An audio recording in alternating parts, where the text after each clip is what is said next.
আজকে তোমাদের গুণগত রসায়নের মূল কণিকা টপিকটি সম্পূর্ণ বুঝিয়ে দেব। তো মূল কণিকা হচ্ছে 3 প্রকার। তো মূল কণিকার 3 প্রকার হচ্ছে,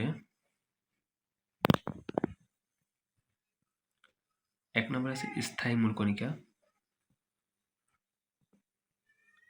2 নম্বর আছে অস্থায়ী মূল কণিকা,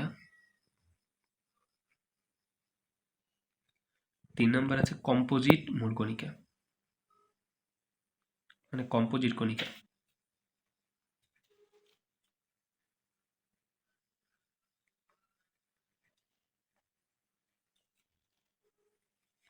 আচ্ছা, স্থায়ী মূল কণিকা 3 প্রকার। একটা হচ্ছে ইলেকট্রন, একটা হচ্ছে প্রোটন, একটা হচ্ছে নিউট্রন। আর কম্পোজিট কণিকা আছে 2টা, একটা হচ্ছে আলফা কণা,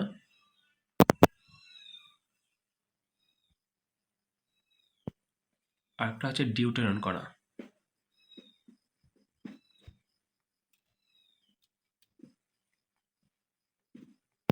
আচ্ছা, আলফা কণাকে বলা হয় দ্বিধনাত্মক হিলিয়াম নিউক্লিয়াস। এটাকে লেখা হয় হিলিয়াম 2+। আলফা কণার ভর 4 আর এর প্রোটন সংখ্যা আছে 2। তো দ্বিধনাত্মক হিলিয়াম নিউক্লিয়াসকে আলফা কণা বলা হয়। আর ডিউটেরন কণাকে লেখা হয় 2/1 D+। এটা হচ্ছে হাইড্রোজেনের 3টা আইসোটোপ আছে, পোট্রিয়াম, ডিউটেরিয়াম, টিট্রিয়াম। সো সেই ডিউটেরিয়ামে ডিউটেরিয়ন কণা বলা হয়। কিন্তু এখান থেকে ইম্পর্টেন্ট এমসিকিউ আসে D2O। এটা হচ্ছে ডিউটোরিয়াম অক্সাইড। এটার আরেকটা নাম হচ্ছে ভারী পানি।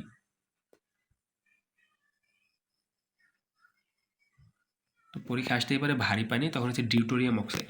আচ্ছা, স্থায়ী মূল কণিকা হচ্ছে ইলেকট্রন, প্রোটন, নিউট্রন। কম্পোজিট কণিকা আলফা কণা, ডিউটেরন কণা। এর বাদে যা কিছু আছে সব কিছু অস্থায়ী মূল কণিকা। আচ্ছা, তাও অস্থায়ী মূল কণিকাগুলো তোমাদের লিখে দিচ্ছি। অস্থায়ী মূল কণিকাগুলো হচ্ছে নিউট্রিনো,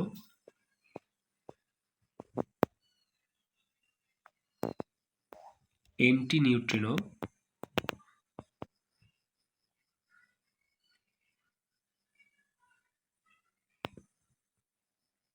নিউট্রিনো, অ্যান্টি নিউট্রিনো, তারপর হচ্ছে গ্রাভিটন,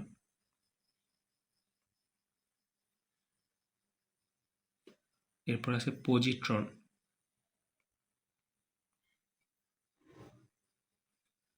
এরপরে মেসন, এরপরে বোসন, আরও আছে পাইয়ন,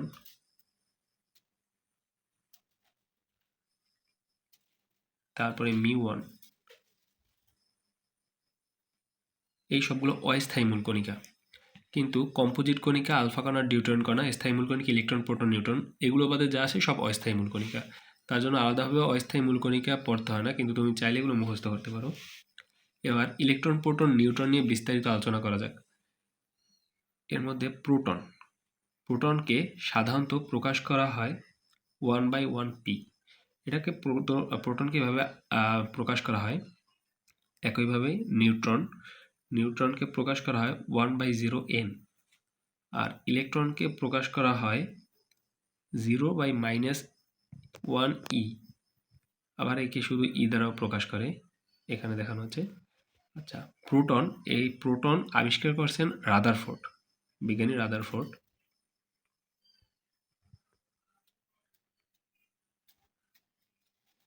নিউট্রন আবিষ্কার করছেন চ্যাডউইক।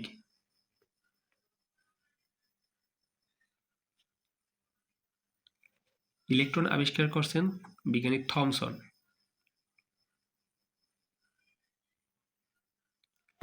আচ্ছা, প্রোটন রাদারফোর্ড আবিষ্কার করছেন, কিন্তু প্রোটনের নামকরণ করছেন থমসন। ইলেকট্রন থমসন আবিষ্কার করছেন, কিন্তু এর নামকরণ করছেন জে স্টোনি।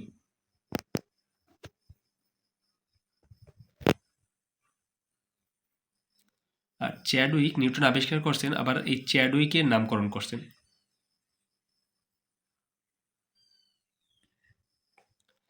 এটা সাধারণত স্টুডেন্টরা গুলিয়ে ফেলায়, এর জন্য একটা ছন্দ আছে যে ইট পরে নিচে, এটা দ্বারা মনে রাখা হয়। কিন্তু এই ইটকে ইত পড়া হয়, ইত পরে নিচে। এই ই দ্বারা ইলেকট্রন, থ দ্বারা থমসন, প দ্বারা প্রোটন, র দ্বারা রাদারফোর্ড। ন দ্বারা নিউট্রন, চ দ্বারা চ্যাডউইক। তো এইভাবে সহজভাবে মনে রাখা যায় যাতে গুলিয়ে না ফেলে। এরপরে আসি প্রকৃত ভর, এটা খুবই গুরুত্বপূর্ণ। আচ্ছা, প্রকৃত ভর, প্রোটনের প্রকৃত ভর হচ্ছে 1.673 ইন্টু 10⁻⁻24 গ্রাম। এটাকে কেজি এককেও মাঝে মাঝে আসে, 1.673 ইন্টু 10⁻⁻27 কেজি। আচ্ছা, নিউট্রনের ভর হচ্ছে 1.675 ইন্টু 10⁻⁻24 গ্রাম। আবার কেজিতে নিলে 1.675 ইন্টু 10⁻⁻27 কেজি। এবার আসি ইলেকট্রনের। ইলেকট্রনের ক্ষেত্রে ভর হচ্ছে 9.11 ইন্টু 10⁻⁻28 গ্রাম। এটাকে কেজিতে নিলে হয় 9.11 ইন্টু 10⁻⁻31 কেজি। এটা হচ্ছে প্রকৃত ভর। এবার আসি প্রকৃত চার্জ।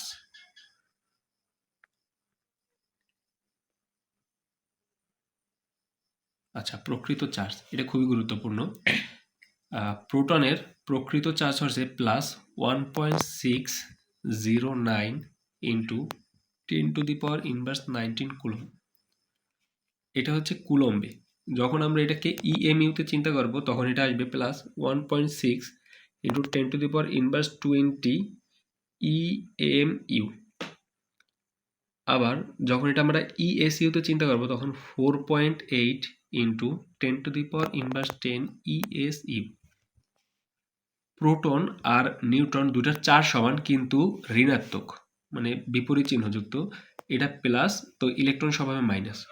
তাহলে ইলেকট্রনের প্রকৃত চার্জ হবে -1.609 ইন্টু 10⁻⁻19 কুলম। যখন ইএমইউতে চিন্তা করব তখন হবে -1.6 ইন্টু 10⁻⁻20 ইএমইউ। যখন আমরা এটা ইএসইউতে চিন্তা করব তখন হবে -4.8 ইন্টু 10⁻10 ইএসইউ। আর যে নিউট্রন, এটার আপেক্ষিক চার্জ 0। এবার আর গুরুত্বপূর্ণ একটা জিনিস দেখাই এই পাশে তোমাদের। আচ্ছা, তোমরা জানো প্রোটন, নিউট্রন, ইলেকট্রনের অবস্থান থেকে অনেক সময় প্রশ্ন এসে পড়ে। প্রোটন এবং নিউট্রন এই দুটো থাকে নিউক্লিয়াসে এবং ইলেকট্রন থাকে কক্ষপথে। অনেক সহজ হলে এগুলো পরীক্ষায় মাঝে মাঝে এসে পড়ে। আচ্ছা, প্রোটনের তুলনায় ভর থেকে মাঝে মাঝে প্রশ্ন আসে। প্রোটনের তুলনায় প্রোটনের ভর 1, আর প্রোটনের তুলনায় প্রোটনের চার্জও হবে 1। কিন্তু প্রোটনের তুলনায় যখন নিউট্রনের ভর হিসাব করি তখন হয় 1, কিন্তু প্রোটনের তুলনায় একটা ইলেকট্রনের ভর 1/1838 গুণ। এবং প্রোটনের তুলনায় প্রোটনের চার্জ 1, প্রোটনের তুলনায় নিউট্রনের চার্জ 0 এবং প্রোটনের তুলনায় ইলেকট্রনের চার্জ -1। তো এই ছিল তোমাদের আজকের ক্লাস। আশা করি এরকম সামনে আরও শর্ট ভিডিওর মাধ্যমে তোমাদের ক্লাসগুলো পরিপূর্ণভাবে দেখিয়ে দিতে পারবো।